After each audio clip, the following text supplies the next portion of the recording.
E aí, Olá, tudo em boa paz? noite. Boa noite, como estamos? Tudo bem, e você, Neto? Maravilha, tava mexendo uma mandala aqui. É, Entendedores entenderão nessa né? Eu hora. também tava. Sadar, primeiro assim, obrigado aí pelo seu tempo. Eu sei a correria que é para todos nós, mas a Nefra Academy, quando nasceu aí com o braço educacional da Nefroclínicas, um dos grandes preocupações nossas é unir a comunidade nefrológica. E eu acho que isso tem acontecido através dos eventos, através desses talks. Aqui ninguém entra com uma postura de senhor do saber, é literalmente um bate-papo entre realidades distintas, complementares, e obviamente a gente tem muito aí a conversar, a trocar ideias. Você vai ver que vai ser um bate-papo liso, tranquilo, e a gente vai curtir bastante. Obrigado pela sua participação. Obrigada. Vamos fazer uma troca, então.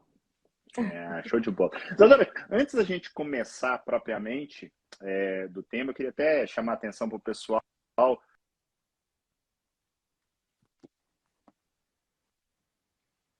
Ah, tá. Motivos da escolha do tema, além da sua experiência, é porque mês que vem, dia 12 de fevereiro, a gente vai estar fazendo nosso primeiro evento do ano, um simpósio de IRA, que vai acontecer presencialmente aqui em Belo Horizonte. E Uhum. hoje nós estamos abrindo as inscrições para esse evento. É um evento que não vai ter uma lotação limite, né? Não é um evento como é o Nefro Expert, é um evento maior, mas que vai ter um formato um pouquinho diferente do tradicional para tentar aí fazer uma maior participação da plateia. Então, se quem estiver aqui nos escutando tiver interesse, já clica depois da live lá no link do perfil que pode já fazer a inscrição pela página do Simpla. Isadora, eu sempre começo perguntando até para todo mundo que está nos escutando aqui te conhecer. Quem que é a Isadora? De onde vem a Isadora? Qual que é o seu background até você chegar no ponto que você está hoje? Bom, deixa eu ver meu background. Assim, eu não tem muito tempo que eu terminei a residência, né? Então eu sou novinha, finge, né, que eu sou bem Já, jovem. já falei aqui que já entreguei que eu sou das antigas, então. Eu não sou muito jovem, tô pegando tudo fresquinho. Então, assim, eu terminei a residência em 2017. Eu fiz aqui em Brasília, tanto a residência de clínica médica quanto a de nefro eu fiz no mesmo hospital. Então, eu terminei agora em 2017. E, assim, eu logo comecei a trabalhar com IRA, porque sempre foi o que eu mais gostei. A minha residência era muito focada em DRC. E chegou uma hora que eu falei, nossa, não, não chega, sabe? Eu não aguento mais ver DRC. E aí foi num estágio que eu fiz aqui no Instituto do Coração, que é onde fazem os transplantes e aonde tinha terapia contínua aqui em Brasília, né? Porque na rede pública a gente sabe que não tem essa modalidade disponível. Então eu fui fazer o estágio eletivo lá no Estudo do Coração e aí foi quando eu tive contato com o contínuo. E eu falei, é isso. Era Me contínuo e encontrei. transplante. Eu me encontrei. As duas coisas juntas, e aí tinha muito transplante cardíaco, transplante duplo, eu vi fígado, rim, coração, rim, e aí tudo nesse contexto de ira, misturado com transplante. Então, assim, ali eu me encontrei. E fiz grandes amigos lá no IC, né? Inclusive, se eles estiverem aqui, um beijão para vocês, doutor Luiz, doutora Ellen, devem estar por aí. Então, assim, foi lá que eu me encontrei, e aí desde Você é então brasiliense? eu sou nascida na Paraíba, Uhum. mas eu sempre morei aqui. Lá, de lá eu tenho só a veia do forró mesmo. E a sua formação também acadêmica Foi foi aí, toda, toda em toda Brasília. aqui. Eu sempre morei aqui. Não, legal. E aí eu É. queria te perguntar o seguinte: por que nefro? Porque nefro, assim, de modo geral, a maioria das pessoas que estão na faculdade de medicina tem um contato, por vezes, raso, com uma especialidade que tem uma barreira de entrada mais alta. As pessoas acreditam que nefrologia é algo difícil, complicado e tudo mais. Por que a Isadora resolveu partir para a nefrologia? Olha, eu sempre fui apaixonada por clínica, né? Então, quando entrei na medicina, o meu objetivo era fazer oftalmo. Eu era apaixonada, sempre fui míope, desde muito pequenininha, frequentava aquele ambiente. Eu falava, nossa, isso aqui é muito legal, quero ser oftalmologista. Depois que eu fiz a faculdade, eu falei, não, não vou me restringir a isso. E aí acabei fazendo a residência de clínica médica, né? E sempre fui apaixonada pela clínica médica como um todo. No início eu queria fazer endócrino, até trabalhei um tempo com isso aqui no centro de pesquisa. E depois, na residência de clínica, o forte lá era mesmo a nefrologia no hospital onde eu rodei, né? Então, acabei ficando encantada com a nefro e acabei optando mesmo para ir. Mas, É. realmente, né? Eu falo com as pessoas, todo mundo, nossa, nefrologia é difícil, né? Mas acho que a gente acostuma e não consegue enxergar assim depois, né? Isadora, Vira uma eu, coisa eu tão costumo dizer o natural. seguinte: difícil é aquilo que você não sabe. É aquilo que você não É, estuda. pois Eu é. acho neuro difícil pra caramba. Não estudo. Motor de Pois é, foguete, né? Então, exatamente. é, é complexo pra burro. Motor de foguete. Ah, e aí é o seguinte, você tem alguma experiência como intensivista ou não? Você acabou ficando mais com o lado nefrológico mesmo da parada? Não, sempre com o lado nefrológico, né? Assim, lidando com a UTI mesmo na área do nefrointensivismo só, assim, não diretamente na terapia intensiva, plantão de UTI, não. Era mais na nefro e desde então tô assim, passando os meus agudos, realizada. Eu tô te perguntando isso porque eu também nunca tinha pensado em nefro, jamais, assim. E eu fui encantado durante a residência de clínica médica pela terapia intensiva e É, eu pela também. clínica médica. E aí eu comecei a dar plantão em terapia intensiva e minha ideia era ser clínico. Eu falei, pô, vou ser clínico, tal, tal. Aí o exército queria me pegar e queria me mandar para a Amazônia. Eu falei, mas não vou, mas de jeito nenhum. Eu vou arrumar alguma coisa para fazer. E aí o Fernando Lucas, que você conhece, Fernando era eu era R1 de nefro, de clínica, o Fernando era R1 de nefro. Então a gente ficou 2 anos juntos ali. O Fernando é um cara muito bom de relacionamento e tal, e um cara, qualquer pessoa que o conheça um pouquinho começa a se espelhar, né? Falou, pô, esse cara é diferente e tal. Ele me convenceu, falou, ó, nefro é uma boa. Nefro tem muita clínica, nefro tem terapia É, intensiva, você consegue ampliar aí suas possibilidades. Você trabalha com agudo, você trabalha com crônico, você trabalha com DP, você trabalha com é. consultório. E não é que ele estava certo, hoje eu vou te falar Gente, é a que eu melhor sou. especialidade que tem. Eu Eu vou te sou falar muito que suspeita. Eu concordo é, com você. eu vejo, e, assim, eu acho que eu estou caminhando um pouquinho para esse lado, até para mostrar com gerações diferentes, porque eu vejo muita gente reclamando da nefro, sabe? Mas eu acho que realmente é buscar se encontrar, como no caso aí você se encontrou trabalhando com agudos. E aí, entrando mais especificamente aí no nosso bate-papo, com relação a essas perspectivas, eu estava na abertura aqui da live relembrando para o pessoal que houve uma mudança relativamente brusca aí nesses últimos 20 anos, mais ou menos, né? Eu lembro que na minha época ali de residência de clínica, da própria nefro, durante muito tempo se tratava a então insuficiência renal aguda como eventualmente fazer diálise ou aumentar 25% na creatinina, ou seja, a gente não tinha padronização absolutamente nenhuma. Isso acabou vindo aí com Rifle, com a Kim, com o Keidigo, e hoje a gente já tem uma coisa minimamente validada. No momento que você passou na sua residência, já era algo utilizado que fazia parte até da evolução médica, tratar o paciente de Akin de forma mais padronizada, para a gente ter uma ideia de em que nível que ele está para definições N ou não? Isso demorou a chegar ainda para ti? Quando eu estava na clínica médica, tinha acabado de sair o KDIGO de 2012, né, de IRA, então aquela padronização do KDIGO, então era uma novidade, né, quando eu entrei na clínica médica, então aquilo era adotado, era seguido realmente à risca, então ainda não peguei esse início, né, de que você considerava esses outros fatores, o Rifle 5, a Kim, que tinha já o crônico lá, né, então não peguei isso. Realmente a gente aplicava já o que eu digo. Mas Legal. assim, na rede pública, né, a gente às vezes com dificuldade de exame, a gente chegava muito tardio no paciente, né? Então, Mesmo tendo avançado, né? Eu acho que que o grande, talvez o grande mérito dessas classificações como um todo, apesar de cada uma ter sua peculiaridade, foi tentar a gente chamar de banana, maçã de maçã, né? Isso. E estamos É, até hoje nisso, né, na Nefro, mudando assim as nomenclaturas de tudo, sempre está em evolução essas definições, né? e me conta uma coisa, né? Os grandes marcadores, por mais, vou colocar bem entre aspas, tá? Precários que eles tenham para uma visualização mais precoce da lesão renal, eles ainda assim são bastante úteis. Eu acho que eles são até Sim, mal utilizados.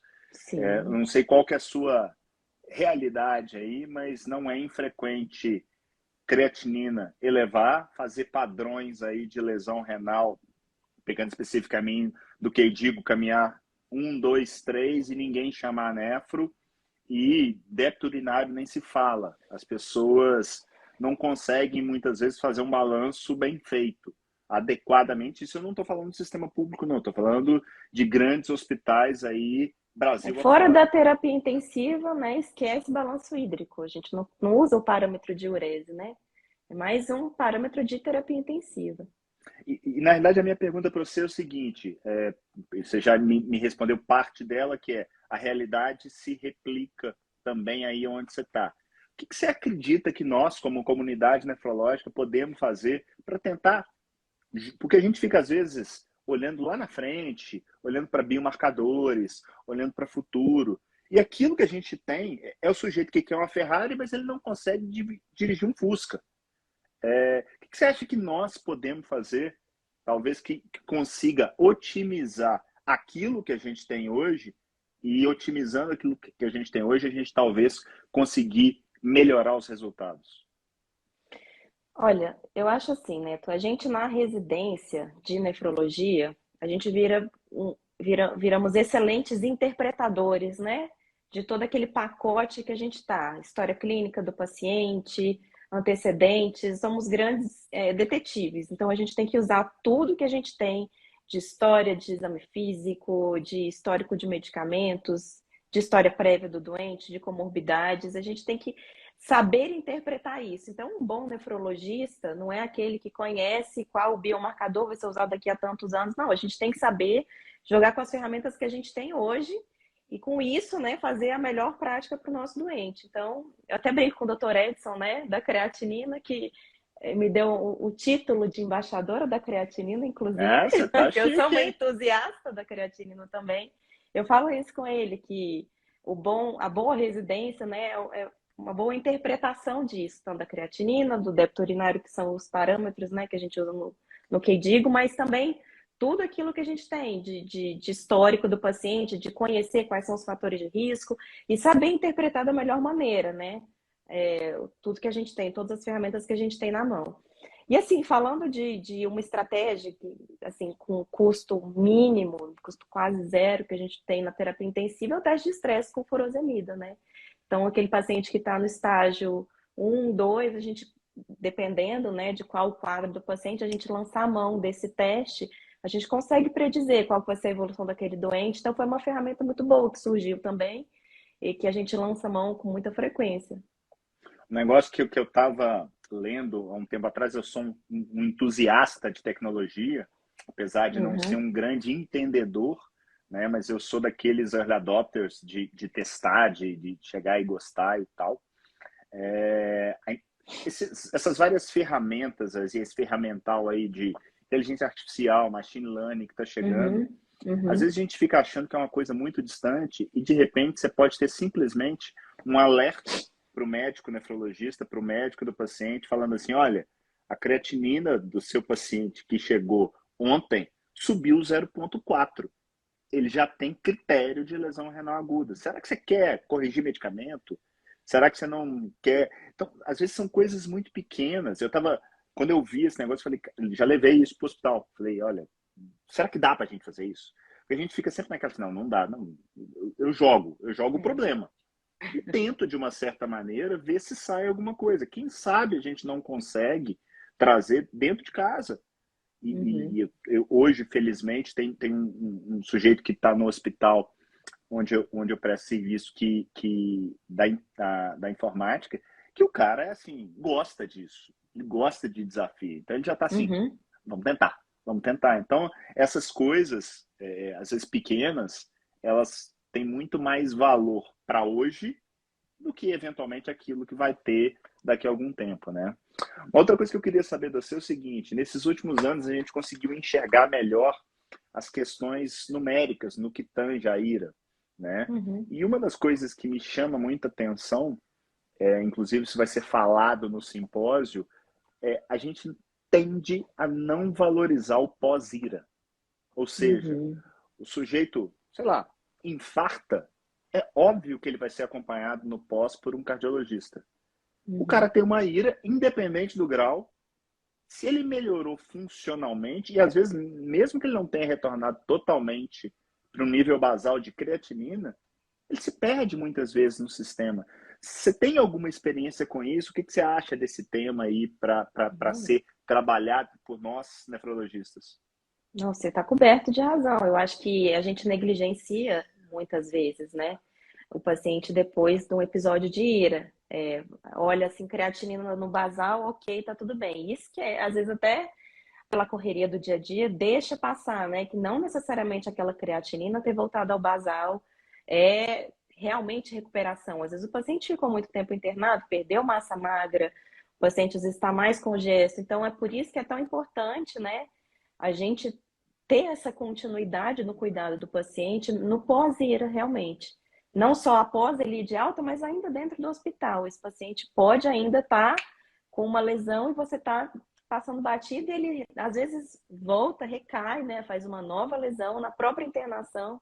Então isso tem que ser, a gente tem que ter muita atenção quanto a isso. Enquanto a gente não tiver ferramentas validadas, né, e disponíveis como biomarcadores que talvez possam fazer isso no futuro, mas enquanto a gente não tem isso, a gente tem que se precaver com o que a gente tem. E hoje é realmente o cuidado, é o nefrologista fazer as vezes de questionar, peraí, será que ele recuperou mesmo? Será que a gente pode dar alta nesse momento? Será que a gente deve realmente dar alta para esse paciente? E também o segmento no pós-internação, né? E sempre valorizar, sempre que o paciente chega no consultório, você vai colher uma história, teve uma internação recente, veio encaminhado porque teve internado, parei, mas teve ira, como é que é? Você buscar isso do seu paciente, né? Então, realmente é E, muito ponto muito importante. assim, não, principalmente iras graves, com muita frequência, são em pacientes potencialmente graves, né?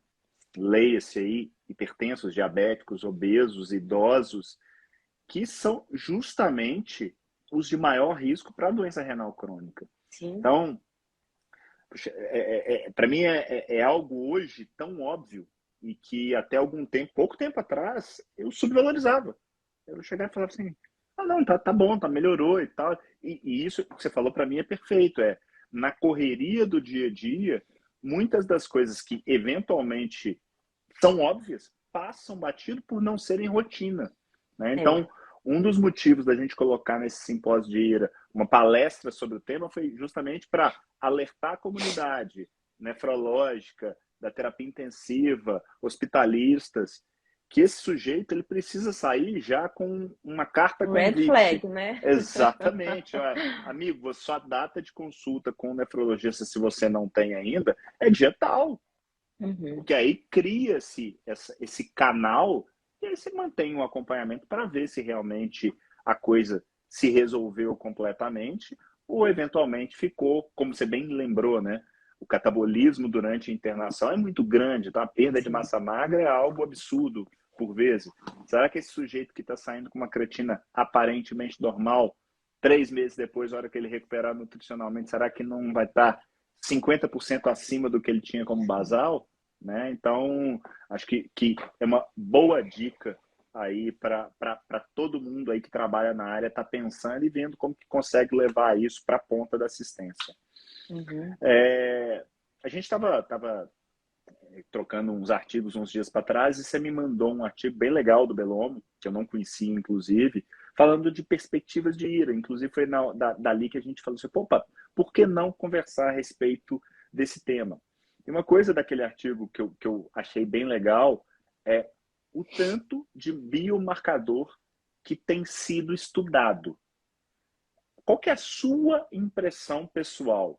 Tem alguma coisa que você vê, não, isso eu acredito que isso vinga, vi alguma coisa funcionando em determinado local que parece que vai se transformar numa realidade, ou você ainda é mais cética, como eu, que acredita que a coisa ainda não apareceu aquele marcador que efetivamente muda a prática, né? Porque a gente tem um monte de coisa que efetivamente tem relação ou funcional ou de lesão efetivamente dentro de todo o Universo, né? arcabouço renal.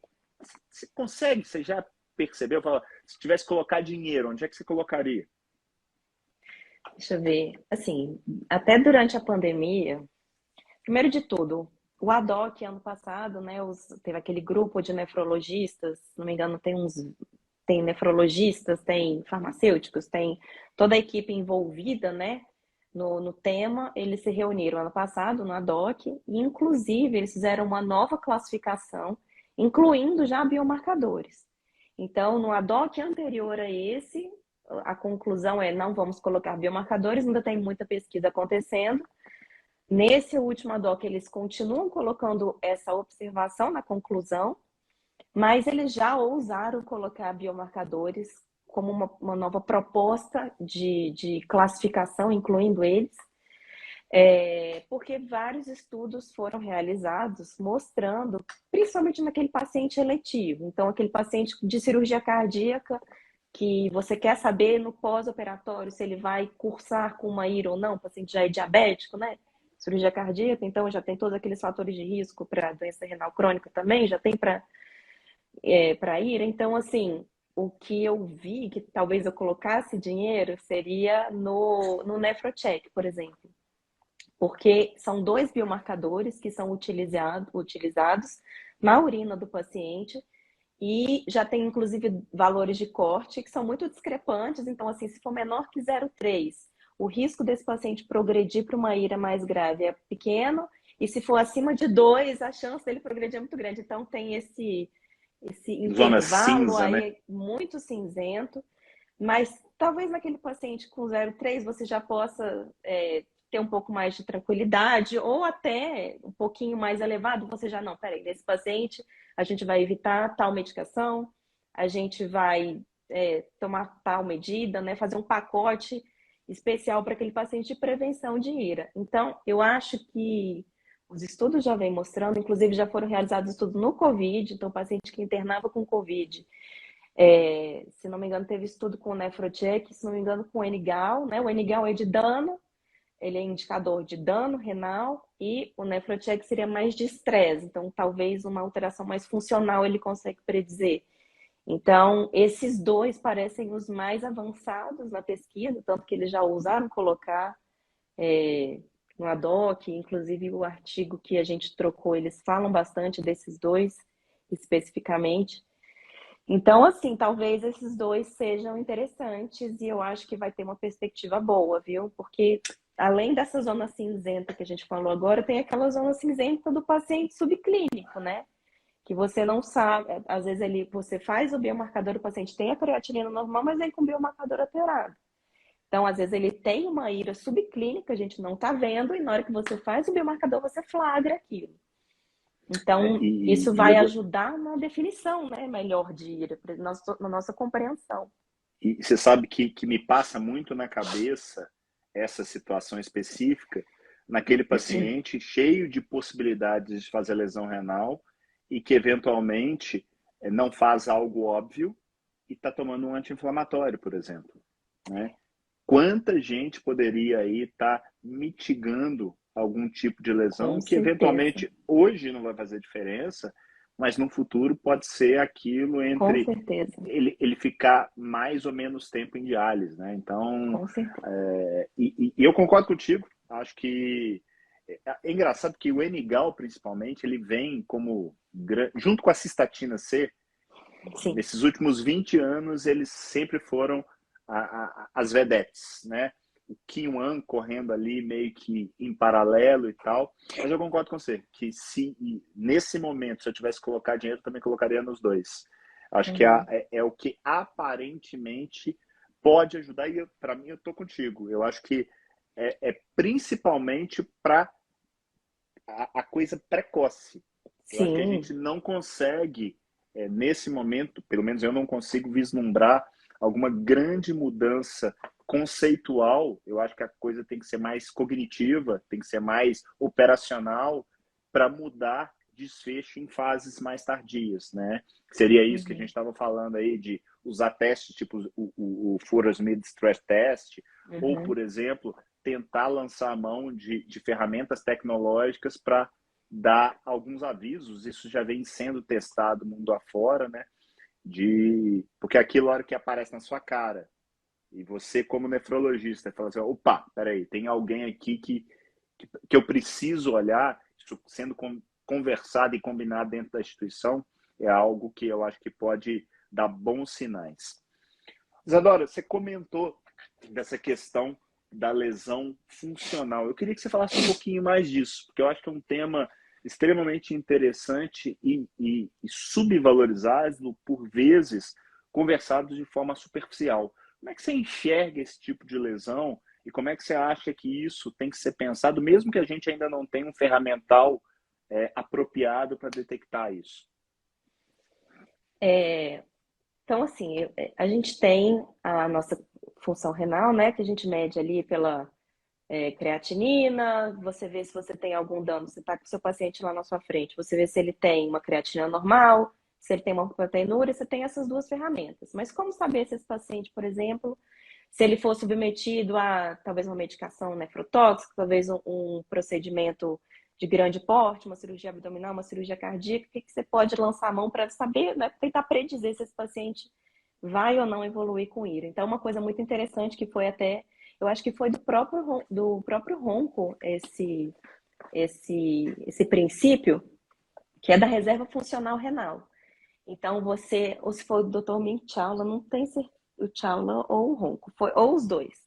Então, eles fizeram esse teste, que você faz uma sobrecarga de proteína para o paciente e você compara a elevação da creatinina e o débito urinário depois, e a excreção dessa proteína. Então, o paciente que tem uma reserva funcional adequada, que tem uma função renal realmente boa, ele vai aumentar a taxa de filtração glomerular diante dessa sobrecarga proteica e depois ele volta ao normal. O paciente que talvez não tenha uma boa reserva funcional, né, ele que tem uma nefropatia diabética, por exemplo, que ele até tem uma creatina normal, ele está hiperfiltrando, mas ele tem alguma lesão que você ainda não viu, né, talvez uma microalbuminúria muito discreta, mas você faz o teste e aquele teste está muito semelhante, o antes e o depois. Então, você já pode interpretar esse paciente como tendo uma reserva menor, né? E talvez ele tenha uma lesão aí subclínica, que ainda não está flagrado pelos exames, mas se ele for exposto a um insulto, talvez esse paciente evolua com IRA. Então, eu achei essa ferramenta muito interessante e fácil, né? Fácil de Sim. fazer, já está validado e muito simples. É como se fosse o teste de sobrecarga de glicose numa curva glicêmica, por exemplo, né? Então, o teste de estresse que você faz no miocárdio. Então, seria isso para o rim, né? E é uma coisa muito simples, custo mínimo e muito interessante. Mais uma ferramenta aí de realmente função, né? E eu vou te falar, eu gosto também dessa possibilidade, mas eu acho que tem talvez até uma coisa mais óbvia, né? Que Hum, é a gente educar os colegas, porque esse tipo de ação normalmente não vem do nefrologista, né? A gente vem para parar o estrago, né? Então, apagar um incêndio depois. como levar isso nos cirurgiões, nos anestesistas, é, nos colegas médicos que eventualmente estão prescrevendo determinadas medicações que muitas das vezes têm opção. Você não precisa ficar dando necessariamente anti-inflamatório para dor de pós-operatório. Por mais que seja bom, funciona, beleza. Uma coisa é você dá para uma pessoa de 30 anos que não tem comorbidade absolutamente nenhuma. Outra você dá para um senhor de 70 que você não, muitas vezes você nem olhou a creatinina dele, às vezes ele já tem algum tipo de problema, mas mesmo que não tenha, é o que você falou, às vezes ele já tem uma reserva funcional baixa e aquilo ali pode ser um começo de um problema que você está arrumando para ele sem necessidade, né? Então, Uhum. eu acho que pensar de forma mais proativa, pensando em risco, e eu acho que é um dever nosso, tá? Nós, como Sim. nefrologistas, a gente precisa. Uma das coisas que nós vamos fazer esse ano no Nefro Academy são 2 simpósios, na verdade 3. Um com o pessoal da geriatria, então Uhum. Nossa. esse simpósio vai ser em abril, e em junho e novembro nós vamos fazer 2 simpósios nefrocardiometabólicos, falando com cardiologistas e com endócrinos.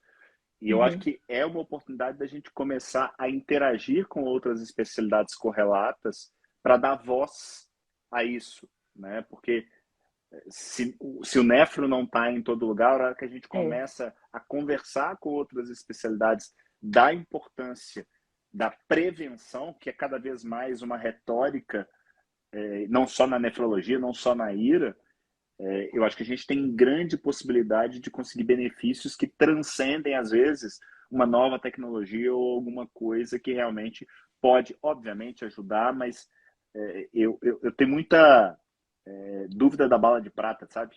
Aquela coisa de a gente sempre quer alguma coisa nova, nova, nova, e às vezes a gente não está usando bem o nosso ferramental Ah, que não, a com gente tem. certeza. Eu acho que a gente está próximo dos colegas, né? Que a gente tem intersecção, que são os maiores fatores de risco para a doença renal. Esses colegas terem uma conversa mais próxima com a gente, isso aí é fundamental, sem sombra de dúvida.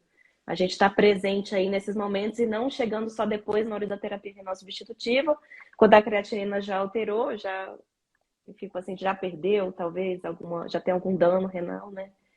Não, Realmente. A eu queria. precocidade do nefrologista nesses pacientes de alto risco é fundamental para a mudança realmente da conduta e do desfecho, né? Eu queria aproveitar a sua expertise nessa parte da TRS.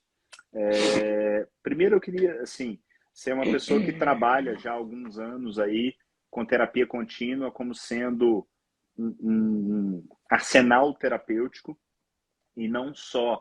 Você falou, olha, não está disponível no serviço público, tem muito serviço privado que não tem isso com É. um mínimo de flexibilização.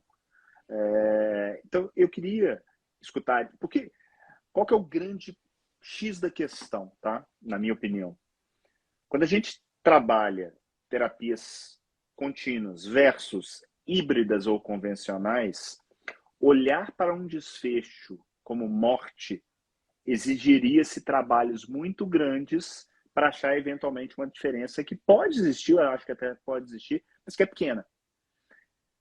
O caos que acontece dentro do CTI, talvez o desfecho que a gente tem que olhar dentro do perfil de trabalhos que a gente faz, seja ponte. Se a gente consegue dias a mais para dar a possibilidade daquele sujeito ir para a próxima etapa.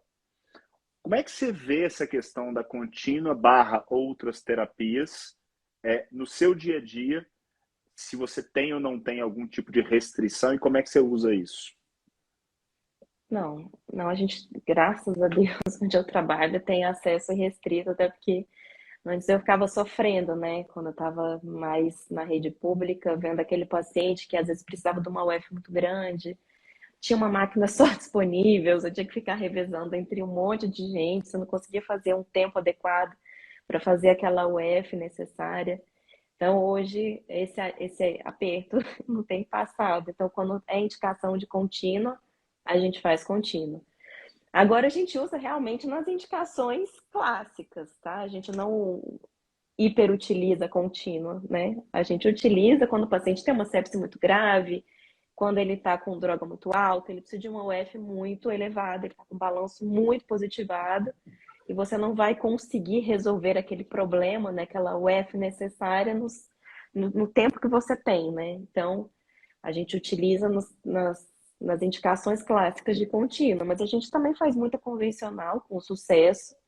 A gente adapta de acordo com a indicação, né, a necessidade do paciente. A gente faz, às vezes, para paciente que talvez precisa perder mais o F, a gente faz mais estendida e o paciente vai bem, né? Então, assim, é preciso realmente respeitar as indicações de contínuo, né? E quando realmente o paciente for mais crítico, você lançar a mão, vai bem também. Então, Vocês têm algum corte que vocês usam para definir essa questão, tanto da instabilidade hemodinâmica quanto da necessidade maior de UF? O que é isso do ponto de vista pragmático? Porque muita gente vai chegar e falar assim, tá, para mim, tirar 2 litros para aquele sujeito é muito. O outro vai chegar e falar assim, não, para mim é pouco. Um vai chegar e falar, ó, tá usando uma dose de nora de meio micrograma por quilo, é muito, por minuto é muito. O outro vai falar, não, para mim é pouco. Então, o que vocês usam no seu dia a dia? Se existe, óbvio que não é uma coisa, é mais norteadora do que definidora. sim. Existe isso dentro do grupo? A gente utiliza esses critérios mais clássicos, assim, nora acima de 0,2 micrograma quilo minuto. A gente já começa a avaliar dependendo da UF, dependendo da quantidade de droga que o paciente está precisando, como que está a pressão sob essa infusão, né, sob essa dose de infusão de droga vasoativa. Então, geralmente a gente utiliza aí 0,2, 0,25 micrograma quilo minuto. E com relação ao F, quando o paciente passa aí dos 5%, né, de peso corporal, você já começa a pensar, bom, vamos ver se talvez até você pense em fazer, o paciente, por exemplo, tem que perder aí, tem um balanço acumulado aí de uns 6 litros, né? Mas não está entrando tanto mais. Até que vale a pena você tentar fazer uma tentativa, ver se ele tolera um pouco mais numa estendida, né? Você faz em 8 horas, 6 horas, tenta fazer essa UF mais alta nesse período. Agora, se você tenta, o paciente instabiliza, continua com entradas muito elevadas, uma tendência de positivar balanço nos próximos dias, aí não adianta você ficar correndo atrás do próprio rabo, né? É melhor você já peraí, talvez nesse caso aqui seja melhor a gente resolver isso aqui mais rápido, essa sepse mais rápido, esse pós-operatório aqui mais rápido, né? Porque a hipervolemia é um problema muito sério, né?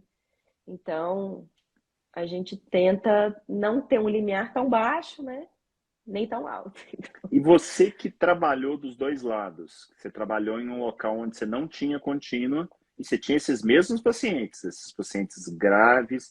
Então, você viu os dois lados da moeda. A sua percepção individual, com todos os vieses que isso tem, qual que é? Faz diferença, assim, é nítido, é absurdo. Tem muita gente que não sai da condição, ele não tem a chance de eventualmente sair, porque na realidade a gente meio que fechou a porta para ele. A minha percepção, né, é que sim, faz muita diferença. Faz muita diferença. A gente viu agora no Covid, né? Então, no Covid eu trabalhei em um hospital de campanha aqui, que era só diálise convencional. E assim, gritante, principalmente no Covid, o paciente muito inflamado, né? Então, com o pulmão muito ruim. Às vezes você não conseguia, não Não vai, né? adiantava, não vai. Às vezes nem na contínua, né? No Covid, às vezes nem na É contínua. E verdade. então, assim, a gente viu essa discrepância muito grande. Ano passado foi gritante. Não que na contínua teve um desfecho muito melhor, mas pelo menos você conseguir fazer o procedimento ali naquela hora que o paciente precisa, às vezes você não conseguia nem dialisar. O paciente não tolerava nem sem perda. Então, a minha percepção é que faz muita diferença. E eu tenho exatamente, na realidade isso corrobora com o que tem da literatura, né? Para chegar e ter a convicção de que aquilo é suficiente para reduzir mortalidade, pô, gente, não tem literatura para isso, fato. É. Mas será que vai ter? Porque a gente precisaria. Eu gosto de fazer alguns exercícios do tipo, vamos supor que a cada 100 pessoas com uma dita indicação de contínua versus eu tenho 100 em cada grupo, que uma dessas se salva. Uma. Não mais do que isso. Cara, para você conseguir mostrar esse benefício, você precisa de um N gigante. E Agora, são estudos muito difíceis de conduzir, né? e para aquela pessoa ali, fez toda a diferença. E eu acho que falta Uhum. lobby na Nefro, sabe? Porque tem lobby na Onco, tem lobby na onco para o cara viver mais 3 meses. Eu não estou entrando no mérito aqui de o que é certo e o que é errado. Tomando uma medicação que a dose é R$ 50.000. Tem lobby na cardiologia para colocar certos dispositivos e que eu não estou entrando no mérito se é bom ou se é ruim. Uhum. E a gente fica nessa situação, muitas vezes, quando eu falo a gente, eu estou falando de comunidade nefrológica, refém de um uso da ciência de uma forma que eu particularmente não gosto, que é o uso da ciência como um fim em si mesmo. Ela literalmente, ela não é um meio. Ela não é um meio para você chegar e falar assim, não, peraí, eu não tenho isso aqui, mas isso não significa que não exista, mas dá para perceber que o seu Zé aqui, se eu der uma chance para ele, pode ser que para ele faça diferença. Eu não sei como é que vocês fazem aí. Poxa, se você pega um Apache que está muito alto, que você tem uma alta probabilidade de morte, poxa, talvez não valha realmente ligar a contínua por questão de É, custo-efetividade. sim. Mas, às vezes, se você fechar uma oportunidade para alguém que você olha e, do ponto de vista prognóstico, tem algo, eu acho que realmente é querer valorizar demais uma ciência que ela tem que ser um meio, né? Ela tem que vir para Uhum. nos ajudar e não para nos engessar. É. Como é que você vê a questão, já que a gente está falando aí de perspectiva para o setor em termos de tratamento desses casos? Você vê alguma coisa nova pintando? Você vê a gente evoluindo de alguma maneira? Ou por hora você acha que a gente vai ficar nessa guerra aí mesmo de tentar massificar aí o uso dessa modalidade especificamente, seja com convecção ou não? Olha, tem outros, inclusive o Thiago, que é o diretor científico da SBN, mandou hoje uma experiência que ele teve com. Gente, como é que é o nome mesmo? A gente teve até uma aula disso. Um aparelhinho que ele faz fluxo muito baixo. Como que é? Ai, Aqua, Aquadex. Que ele faz o F, ele tem uma boa indicação, não sei o custo, né? Mas parece que ele utiliza menos recurso que talvez uma contínua, né? Menos material, talvez o custo seja menor no futuro, né? Quem sabe? Eu acho que agora não que é novidade. Mas aparentemente ele consegue fazer uma UF maior, paciente cardiopata, utilizando um catéter mais simples. Então, é uma possibilidade, né? Você não é uma terapia com, eu acho que é considerado uma terapia contínua, convectiva, e parece que tem menos, aparentemente, assim, né? À primeira vista, parece que ele vai demandar menos recursos, talvez ele tenha um custo menor, talvez isso possa ser incorporado, né? Então, é uma perspectiva, né? Agora, a Você gente viu? também tem que utilizar, a gente tem que utilizar mais as ferramentas que a gente tem, que é a DP, né? A DP, às vezes, a gente poderia estar colocando mais paciente que talvez não está tolerando fazer uma convencional e a gente não está colocando, por quê? Né? Por falta de uma estruturação disso aí. Então, eu acho que a gente tem que explorar não só as futuras perspectivas, a maior tecnologia, mas pensar o que a gente tem disponível e amplificar isso como a gente pode, né? Sou super favorável a isso, vejo com muito bom. Na verdade, sou um fanzaço da DP, né? Eu Então, também. e acho que realmente ela é muito subutilizada. É mais ou menos aquilo que a gente vai conversando a live inteira, né? É a gente conseguir efetivamente trabalhar aquilo que a gente tem hoje de uma Sim. forma melhor, né? É parar de querer usar martelo para serrar a árvore. Então, eu acho que tem coisa boa aí que está sendo subutilizada. Tá, Em com termos de certeza. capilares, de filtros, alguma coisa aí, em termos de depuração de endotoxina, você vê alguma coisa como e tem alguma experiência aí de ter usado, principalmente nessa questão do Covid, aí teve algo novo que passou pela sua mão? Na minha mão, a gente não teve acesso realmente a essas membranas, a gente não fez. Tem o relato, né, dos colegas aqui em alguns serviços, ainda colocaram um paciente ou outro, séptico ou Covid, agora eu não sei te dizer com relação a desfecho, não. O que aconteceu com esse paciente depois, esse paciente melhorou, teve alta, mas ainda são relatos bem distantes, assim, não é uma realidade. E eu não sei se o custo disso, né, passível de ampliação, né? De Eu acho que facilitar. quando a gente fala de perspectiva, tudo que é novo normalmente chega cheio de objeções, né? Uhum. É o custo, será que vale a pena, será que É. funciona? Mas eu acho que quando tem um lastro mecanístico bem embasado, foi testado, viu que do ponto de vista observacional tem algum sentido. Acho que não Uhum. custa. Põe isso Uhum. num trial, Implementa, exatamente, para a gente ver, arruma o problema, né? Depois, se for o caso, a gente resolve. Isadora, mas eu não tive então, experiência. estou falando que a coisa passa rápido, estamos caminhando aí para o finalzinho. Eu queria, de modo geral, primeiro te agradecer profundamente. Bate-papo super bacana. Obrigado aí pelo seu tempo. Certamente estará conosco aí no Nefro Expert de Brasília. Minha memória são muitas datas, mas se não me falha a memória, 19 e 20 de março estaremos aí. A Dora vai estar com a gente, mais uma turma muito bacana aí em Brasília, batendo altos papos aí com relação a temas tanto fora da caixa quanto temas nefrológicos, e certamente Ira será algo, porque a turma de Brasília aí é muito forte nisso e a gente tem muito a aprender com vocês, trocar experiência. Então, o time Nefroclínicas pousa aí em Brasília, vai ser muito legal tê-los conosco. Queria te pedir a gente caminhar agora para esse final. Eu tenho normalmente uma mania de perguntar algumas coisinhas que fogem completamente da live, mas que eu tiro umas coisas que eu acho que tanto eu quanto a galera aprende pra caramba, tá? Então eu queria te perguntar um livro. Pode ser alguma coisa que você está lendo ou alguma coisa que foi muito marcante na sua vida. Bom, eu acho que o que eu estava lendo agora, ele marcou assim. Eu tenho uma mania, um hobby, que é acompanhar a política.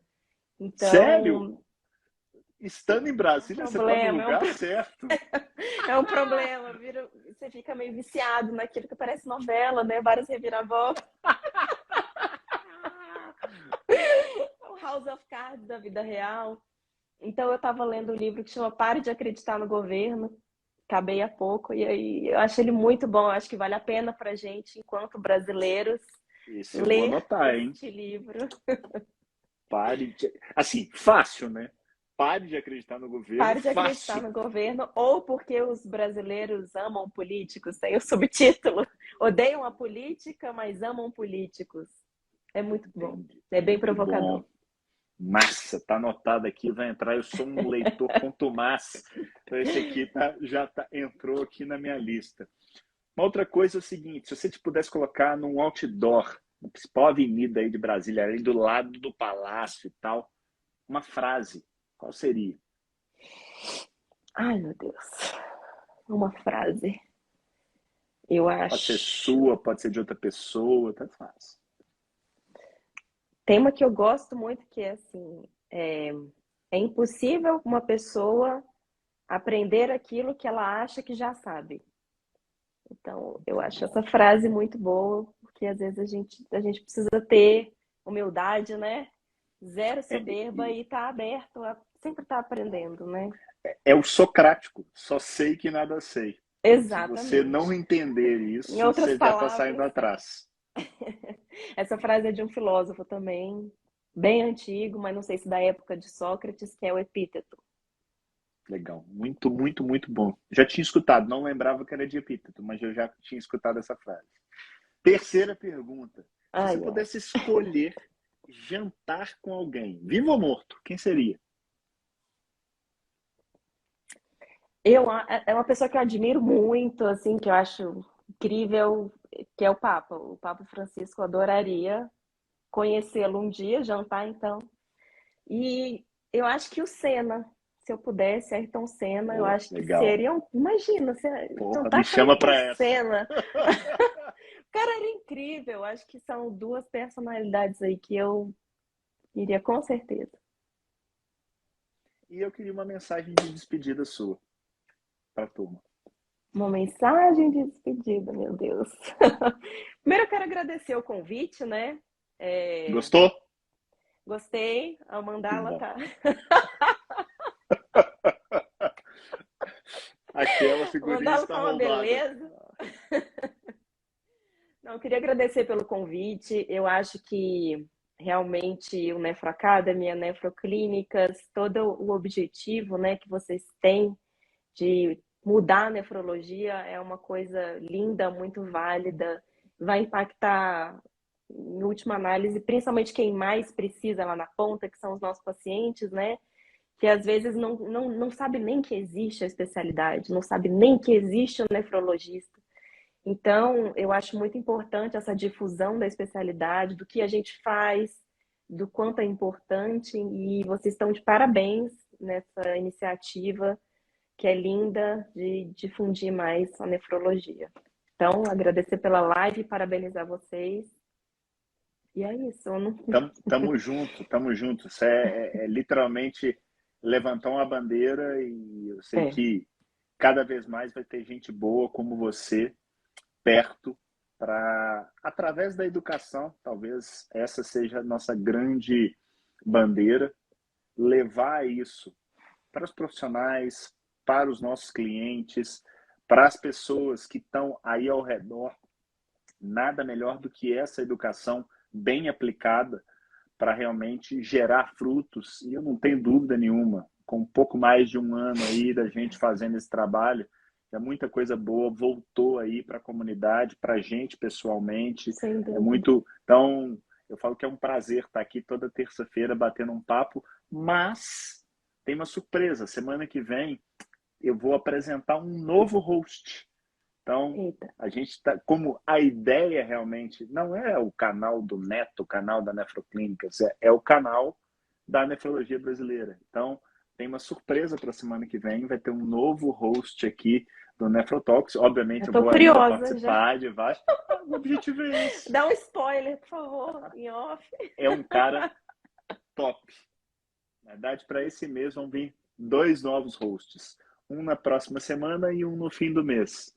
Tenho Vou certeza que a coçar de galera aqui. curiosidade. Pois é, terça-feira que vem tem. Vocês vão estar aí, vai ter um bate-papo bacana envolvendo. E para quem quiser participar do Simpósio de IRA, que vai acontecer no dia 12 de fevereiro, aqui em Belo Horizonte, é o próximo evento que a gente está organizando. Basta clicar no link que está na bio, já está disponível, já estão disponíveis as inscrições, até por questão ainda de pandemia, as vagas são mais restritas, mas eu tenho certeza que vai ter espaço lá para muita gente. A gente vai estar discutindo, entre outras coisas, muito do que a gente bateu nesse papo aqui, sabe, agora vamos falar aí a respeito desse follow-up da doença renal crônica, da IRA como doença renal crônica. Vamos estar falando de abordagem de glomerulopatia rapidamente progressiva, como é Muito que bom. tratar isso aí. Vamos falar, obviamente, da questão da contínua, sempre é algo que merece ser conversado. Vai ter um painel envolvendo intensivista e nefrologistas para dar uma visão da IRA sobre perspectivas distintas e complementares. Então, tenho certeza que vai ser muito bacana. Caso você possa comparecer, será um prazer te Oh, quem receber me aqui. dera. Quem me dera, esse aí. Mas em março estaremos juntos aí no NefroX. Sim, se Deus quiser. Beleza? Galera, muito Beleza. obrigado. Eu espero que hoje o Instagram não boicote e que eu consiga levar essa live lá para o feed. Ledora, beijo. Fica com Deus. Valeu demais. Até a próxima. Tchau, tchau. Tchau, Valeu, tchau. galera.